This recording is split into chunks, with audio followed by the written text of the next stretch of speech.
नमस्कार, बहुत स्वागत है आप सभी लोगों का हमारे समृद्धि आईएएस के यूट्यूब चैनल पर। और कैसे हैं आप लोगों की तैयारी कैसी चल रही है, कमेंट करके बताइएगा। अब तो आप लोगों के रिजल्ट्स भी आ गए हैं और जो बच्चे मुख्य परीक्षा के लिए पास हुए हैं वो अपने मुख्य परीक्षा में शिद्दत से लगे, और जो बच्चे किन्हीं कारणों से उनका मुख्य परीक्षा रह गया है या जो 2026-27 के लिए लगे हुए हैं वो भी अभी मुख्य परीक्षा को ही पढ़े, क्योंकि अभी जो समय है वो मेंस के लिए ही है, मेंस को ही दे। और जब आपको नोटिफिकेशन आएगा तो उस समय से फिर पीटी की एक नई रणनीति के साथ हम लोग काम करेंगे। तो ठीक है, तो इसी के तहत आज जो है हम जीएस के प्रश्न पत्र 2 से प्रश्न कराने वाले हैं। और हमारा जो प्रश्न है कि पिछले 2 दशकों में शासन में पारदर्शिता और जवाबदेही सुनिश्चित करने में सूचना का अधिकार अधिनियम 2025 की भूमिका का परीक्षण करना। तो अब आप लोग को लग रहा होगा सर ये प्रश्न क्यों पूछा जा रहा है। तो उसका एक कारण ये है कि 2005 में आप लोग जानते हो कि जो आरटीआई अधिनियम आया था, राइट टू इंफॉर्मेशन, तो वो 20 साल मतलब 2 दशक उसके पूरे हो गए 2025 में। तो ऐसे में यहाँ से बहुत संभावना है कि आपको एक प्रश्न आपके मुख्य परीक्षा में देखने को मिले। तो हम लोग इसको देख लेते हैं। देखिए, आगे बढ़ने से पहले हमारे ये टाइम टेबल है, सोमवार, बुधवार और शुक्रवार, ये 3 दिन जो है हम अपना प्रोग्राम ला रहे हैं। कब? शाम को 5 बजे। क्या ला रहे हैं? तो सोमवार को हमारा मेंस आंसर राइटिंग प्रोग्राम होगा जो भी आप देख रहे हैं। फिर इसी तरीके से बुधवार को मेंस आंसर राइटिंग प्रोग्राम होगा, और फिर फ्राइडे को जो है वीकली करंट अफेयर्स होगा। अब आपके जहन में होगा सर पीटी के लिए अभी कुछ नहीं, तो कारण ये कि पीटी मोड में तो अभी आप रहे ही, उधर आरओ का पीटी था, इधर पीसीएस का था।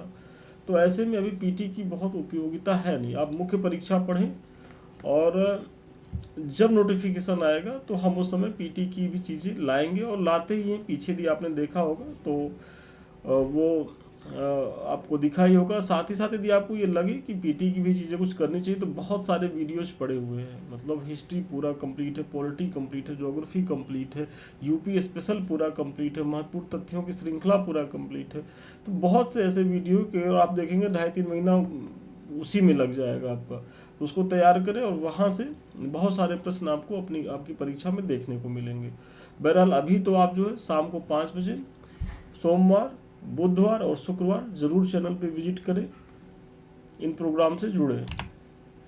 और आगे बढ़ने से पहले एक चीज़ और देख लीजिए कि संस्थान जो है 2 बैच चला रहा है। एक तो हमारा शून्य से शिखर बैच, ये उन बच्चों के लिए जो इस बार किसी कारण से वो उनका मुख्य परीक्षा में रिजल्ट रह गया, या जो 2026-27 के लिए देना ही चाहते हैं, तो हमारे शून्य से शिखर बैच को ज्वाइन करें। और वे बच्चे जो इस बार प्रीलिम्स पास हुए हैं, तो उनके लिए हमारा जो दूसरा प्रोग्राम है अब की बार मेंस पार वो चल रहा है, तो वो इसको ज्वाइन कर सकते हैं। और यहाँ क्या है कि डेली आपको प्रश्न दिए जाते हैं, आप इस तरीके से पीडीएफ में लिख करके दिखाएंगे। संस्थान के द्वारा प्रॉपर वे में मार्किंग होगी, जो भी कमी रहेगी वो बताई जाती है। आपका 1 नंबर आधा नंबर भी कटा है, क्यों कटा है, और कैसे आप जो है इसमें और ज़्यादा इम्प्रूवमेंट कर सकते हैं, ये सारी चीज़ें देखिए बताई गई हैं। मतलब ये नहीं है कि बस हम कॉपी पे आपका नंबर चढ़ाते चले गए, वो काम नहीं होता यहाँ। हम और हमारे जो भी मेंटर्स होते हैं कॉपी जो चेक करते हैं, वो लोग पूरा प्रॉपर वे में, यदि आपका आधा नंबर भी कटा है तो क्यों कटा है ये कारण जरूर बताया जाता है। और जब तक आप इन कारणों को नहीं जानेंगे तब तक आप कैसे जज कर पाएंगे कि हमसे कमी क्या हो रही है। और साथ ही साथ हम आपको यहीं तक नहीं रोकते हैं, फिर जो आपकी कॉपी, जो आपने टेस्ट दिया, आपकी कॉपी का जो मूल्यांकन है उसका हम फिर मॉडल आंसर भी इसी तरीके से देते हैं। मतलब सेम डे ही आप टेस्ट देंगे, आपकी कॉपी का मूल्यांकन हो जाएगा, आपको फिर मॉडल आंसर दे दिया जाएगा, और नेक्स्ट डे का क्वेश्चन भी दे दिया जाएगा। आपके पास पूरा 24 घंटे समय रहता है उन क्वेश्चन को खूब बढ़िया से इत्मीनान से पढ़ करके, जो भी आपके पास सोर्स हैं उनको पढ़ करके फिर जो है आंसर राइटिंग करिए। इससे क्या होगा कि आपका मेंस तैयार होगा, आपके प्रीलिम्स तैयार होंगे, और हम आपको किसी भी सोर्स पे बांधना नहीं चाहते। जैसे जनरली कुछ बच्चे ऐसे हैं, वो कहते हैं कि सर मेंस का कुछ नोट्स दे दीजिए। देखिए, नोट्स पढ़ करके आप ये सोचिए कि नोट्स पढ़ लिए किसी संस्थान का, उससे हमारा मुख्य परीक्षा निकल गया, तो ईमानदारी से बताएं किसी नोट्स में इतनी कुवत नहीं है कि वो मेंस करा ले। आप लोग अगर किसी का नोट्स देखें और फिर मेंस में जो प्रश्न आते हैं उनकी प्रकृति को देखें तो बहुत अंतर दिखता है। तो इसीलिए आपको जो है थोड़ा समग्र रूप से परिश्रम करना होगा। और पीटी में आपने इतनी बुक पढ़ी, इतनी चीज़ें पढ़ी हैं, तो थोड़ा सा एक टॉपिक वाइज शार्ट नोट्स अपने से बनाने का प्रयास करें, और वही जो शार्ट नोट्स आप बनाएंगे मुख्य परीक्षा में वो सबसे ज़्यादा बेनिफिशियल रहेगा। साथ ही साथ जो आप टेस्ट दे रहे हैं तो इनका जो हम मॉडल आंसर दे रहे हैं, फिर जो हम आपकी कॉपी पे कमेंट कर रहे हैं, इतनी सारी चीज़ें आप कर लीजिए तो विश्वास मानिए आपको मुख्य परीक्षा में सफल होने से कोई रोक नहीं सकता है। और अगर ये नहीं करेंगे, इधर उधर नोट्स के चक्कर में रहेंगे, तो विश्वास मानिए कि आप जो है मिसगाइड हो रहे हैं, आप सफलता से दूर जा रहे हैं। तो चलिए प्रश्न पे आते हैं कि पिछले 2 दशकों में शासन में पारदर्शिता और जवाबदेही सुनिश्चित करने में सूचना का अधिकार अधिनियम जो है वो उसकी भूमिका का परीक्षण करना है। तो सबसे पहले इसमें की पॉइंट क्या है कि इसमें जो आपका की पॉइंट है वो सूचना का अधिकार अधिनियम है। मतलब आरटीआई 2025 के अधिनियम के बारे में बताइए कि 12 अक्टूबर 2005 को पूरे भारत में ये लागू हुआ। जो आरटीआई अधिनियम है कब लागू हुआ? 12 अक्टूबर को। यह कानून नागरिकों को सरकारी विभागों से जानकारी मांगने का अधिकार देता है। मतलब है ही है कि सूचना का अधिकार दिया जा रहा है नागरिकों को, जिससे क्या होगा, शासन में पारदर्शिता और जवाबदेही आती है। 2 दशकों में इस अधिनियम ने करोड़ों नागरिकों को सशक्त किया है। यह पारदर्शिता, जवाबदेही और सहभागी लोकतंत्र को बढ़ावा देने के लिए एक महत्वपूर्ण उपकरण के रूप में कार्य कर रहा है। फिर भी यह अपनी क्षमता के अनुरूप कार्य करने में संस्थागत बाधाओं और चुनौतियों का सामना करना पड़ रहा है इसे। मतलब आप यहाँ ये बता रहे हैं कि भाई किस तरीके से ये कितनी प्रभावी भूमिका में अपनी चीज़ों का निर्वहन कर रहा है। मतलब आप ये दे रहे हैं कि करोड़ नागरिकों को इसने जो है सूचना के अधिकार के माध्यम से सशक्त बनाया है, लेकिन इसमें वर्तमान में कुछ समस्याएं भी हैं। तो अब दोनों चीज़ों को हम देख लेते हैं कि इसकी सफलता किस लेवल पे है और कहाँ कहाँ इसकी विफलता है, यही आपको बताना है। तो पिछले 2 दशकों में आरटीआई की प्रभावशीलता अगर देखेंगे, मतलब आरटीआई पिछले 2 दशकों में कितना प्रभावी रहा, तो सबसे पहला है कि नागरिकों द्वारा इसका व्यापक प्रयोग किया गया। तो प्रयोग किया गया तो इतना लिख देने से तो नंबर नहीं आएगा। जैसे बहुत से जो कोचिंग है या लोग बता देते कि बस पॉइंट पॉइंट में लिख दीजिए, तो अब आपका एक पॉइंट हो गया कि नागरिकों के द्वारा व्यापक उपयोग, तो इससे तो नहीं आएगा नंबर जब तक आप इसके पीछे थोड़ा सा एक डाटा नहीं देंगे। तो आप ये बताइए कि 2005 से 19 के बीच प्राप्त आंकड़ों से पता चलता है कि 3.02 करोड़ से अधिक आरटीआई आवेदन दायर किए गए। मतलब अगर नागरिकों ने व्यापक उपयोग किया है, इसका आप दावा कर रहे हैं, तो दावे के पीछे का प्रमाण कहाँ है? और जब तक आप दावे के पीछे का प्रमाण नहीं देंगे तब तक आप हमेशा मुख्य परीक्षा में क्या है, औसत अंक पाते रहेंगे। दूसरा इसमें है कि महत्वपूर्ण खुलासे हुए हैं। अब ये नहीं है कि महत्वपूर्ण खुलासे हो गए बस हो गया, तो इसमें आपको उदाहरण देना होगा कि भाई इसके माध्यम से आप देखेंगे कि एक बड़ा खुलासा हुआ था, आदर्श सोसाइटी वाला खुलासा जो महाराष्ट्र से संबंधित था। दूसरा इसमें खुलासा हुआ 2G स्पेक्ट्रम को लेकर के। चौथा इसमें जो महत्वपूर्ण खुलासे हुए वो मनरेगा में जो भ्रष्टाचार की चीज़ थी, जॉब कार्ड को लेकर के। और इसी तरीके से NHRM में जो है जो घोटाले पकड़ में आए उसमें आरटीआई की भूमिका बहुत ज़्यादा थी। तो अगर महत्वपूर्ण खुलासे हुए तो आपको 1, 2, 3, 4 पॉइंट उसको बना देना है कि कौन कौन से महत्वपूर्ण खुलासे हुए। फिर अगर आप अगला देखेंगे कि केंद्रीय एवं राज्य सूचना आयोग की सक्रिय भूमिका, मतलब जो केंद्र स्तर पर जो सूचना आयोग है और जो राज्यों में गठित सूचना आयोग है तो उनकी बहुत सक्रिय भूमिका रही। तो आप इसका भी प्रमाण दें कैसे सक्रिय रहे। तो वर्ष 2023-24 में 2.31 लाख अपीलें दर्ज हुई, जिनमें से 2.26 लाख मामलों का निपटारा कर दिया गया। मतलब सोचिए कितनी बड़ी बात है कि इतने लाख अपीलें दर्ज हुई और इतने में मतलब इतना निपटारा कर दिया गया। मतलब कितने कम मामले लंबित हैं जो आयोगों की सक्रियता को दिखाते हैं।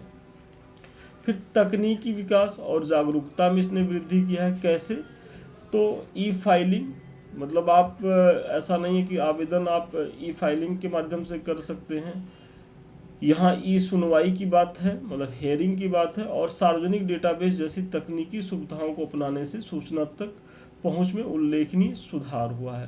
तो ये जो सारे प्रयास हुए हैं वो आरटीआई की प्रभावी भूमिका को दर्शा रहे हैं, और इसी तरीके से आपको 1 2 3 4 पॉइंट करके उदाहरण देते हुए चीज़ों को बता देना है। फिर प्रश्न के आपके दूसरा पार्ट ये है कि पारदर्शिता एवं जवाबदेहिता सुनिश्चित करने में चुनौतियां कहाँ हैं। तो एक पार्ट आपका खत्म हो गया, अब दूसरे पार्ट में आइए कि क्या चुनौतियां रह गई इसमें। तो सबसे पहले कि ठीक है, मामलों का पीछे आपने बताया कि भाई बहुत त्वरित गति से निपटान हुआ, लेकिन इतना भी त्वरित गति से नहीं हो पाया। और इसका एक आप दे रहे हैं कि एक डेटा के अनुसार 2024 के मध्य तक सूचना आयोगों में 4 लाख से अधिक अपीलें जो हैं अभी भी लंबित हैं। तो ये थोड़ी सी उसकी शिथिलता को दिखा रहा है। लेकिन अगर तुलनात्मक रूप से अन्य संस्थानों से तुलना करेंगे तो यहाँ आरटीआई की भूमिका, जो आरटीआई अपना जो कार्यप्रणाली है, जो केंद्रीय सूचना आयोग या राज्य सूचना जो आयोग है, उनका परफॉर्मेंस थोड़ा सा आपको बेहतर दिखेगा। इसी तरीके से कर्मचारियों की कमी एवं संस्थागत क्षमता, ये तो आपको भारत के हर विभाग में आ जाएगा।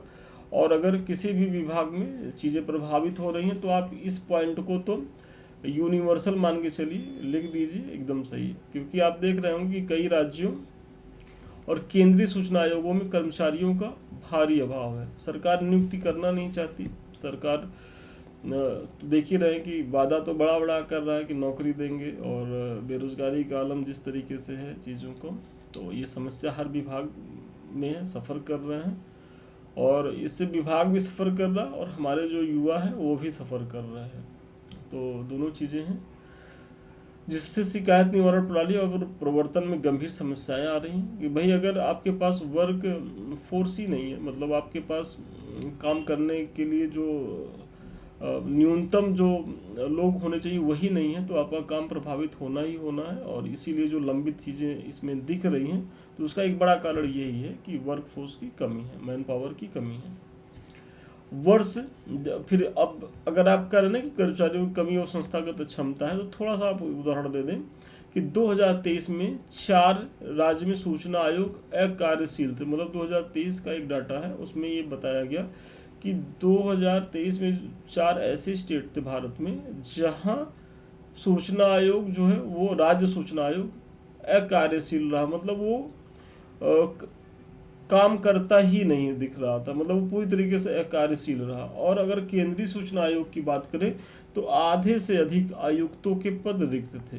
मतलब इसमें एक है ना कि एक केंद्रीय सूचना आयुक्त होगा और करीब मतलब अधिकतम 10 आयुक्त होते हैं सूचना।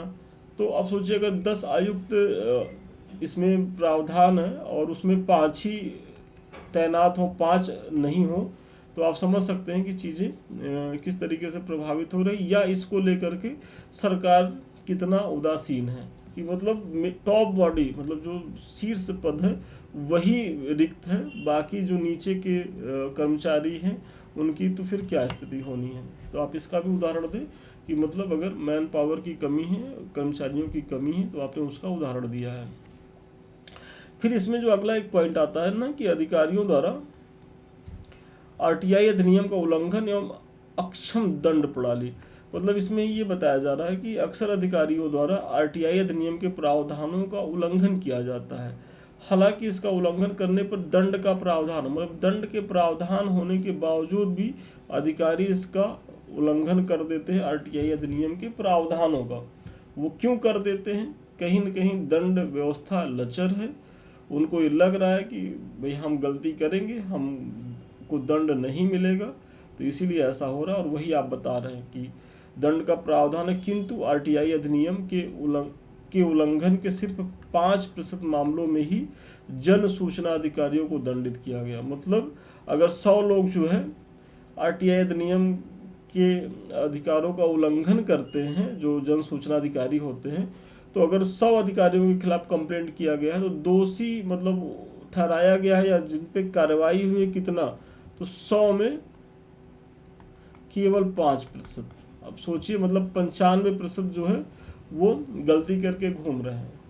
तो ये दिखा रहा है कि किस तरीके से अधिकारियों का यहाँ मनमानेपूर्ण तरीके का रवैया है।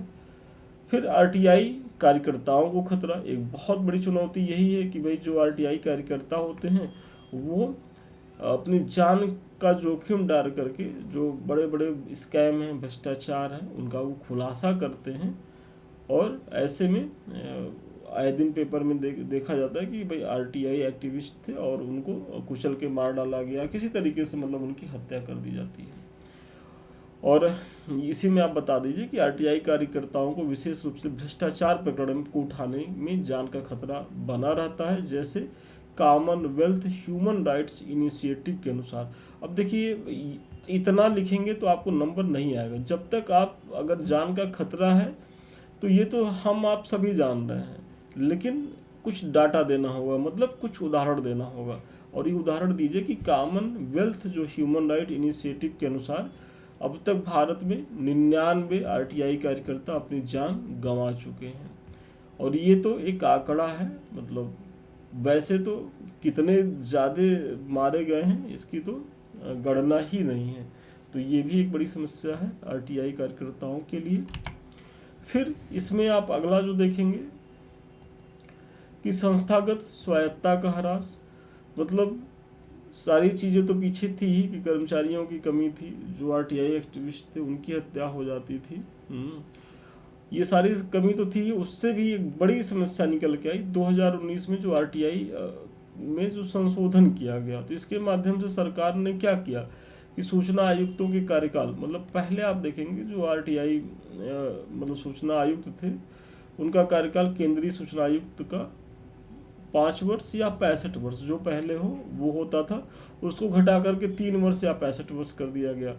और वेतन तय करने का अधिकार किसे दे दिया गया? तो सरकार को दे दिया गया, जिससे सूचना आयोग की स्वतंत्रता प्रभावित हुई। और एक बड़ा कारण इसी वजह से आप देख रहे होंगे कि सूचना आयोग की जो स्वतंत्रता है वो तो प्रभावित भी हुई, साथ ही साथ इसकी विश्वसनीयता में भी कमी आई।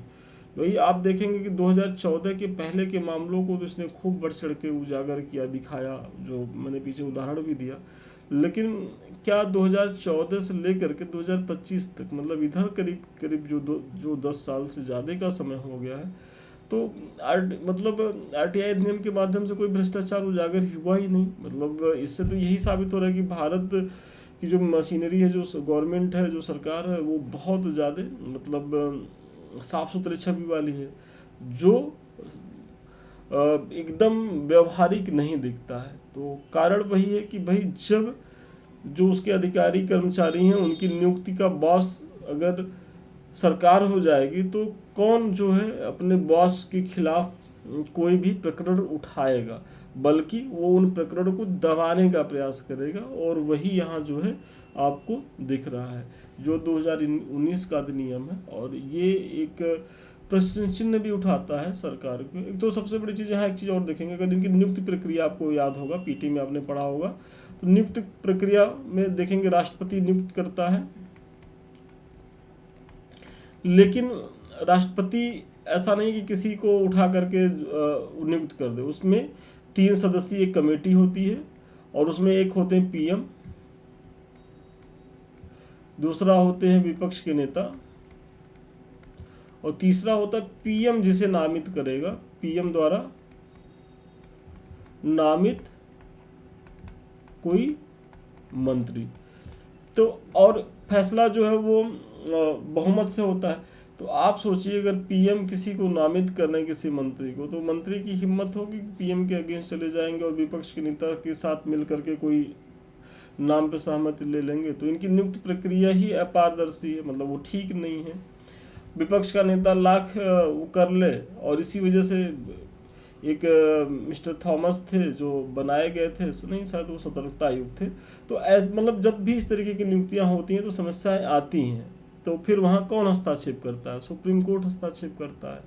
तो ये सारी चीज़ें नहीं होनी चाहिए। तो ये उसकी सीमा है। मतलब आपने पहले तो उसकी उपलब्धियों को बताया कि भाई कैसे आरटीआई जो अधिनियम 2005 में आया और 20 साल में उसने क्या क्या उपलब्धियां हासिल की, और फिर अभी भी क्या क्या इसकी सीमाएं हैं। अब एक निष्कर्ष दे दें कि इस प्रकार उपयुक्त विवरण से स्पष्ट होता है कि आरटीआई अधिनियम का 20 वर्षीय जो सफ़र है वो कैसा रहा। तो मिला जुला रहा, जहाँ एक तरफ जहाँ भ्रष्टाचार के महत्वपूर्ण मामलों को उठाकर एवं सूचना तक आम जनमानस की पहुंच सुनिश्चित कर लोगों में पारदर्शिता को बढ़ाया। मतलब आप ये बता रहे हैं कि जो आरटीआई एक्ट है तो कैसे उसने बड़े बड़े भ्रष्टाचारों को उजागर किया और आम जनमानस तक सूचना का अधिकार पहुंचाया, जिससे लोग सशक्त हुए।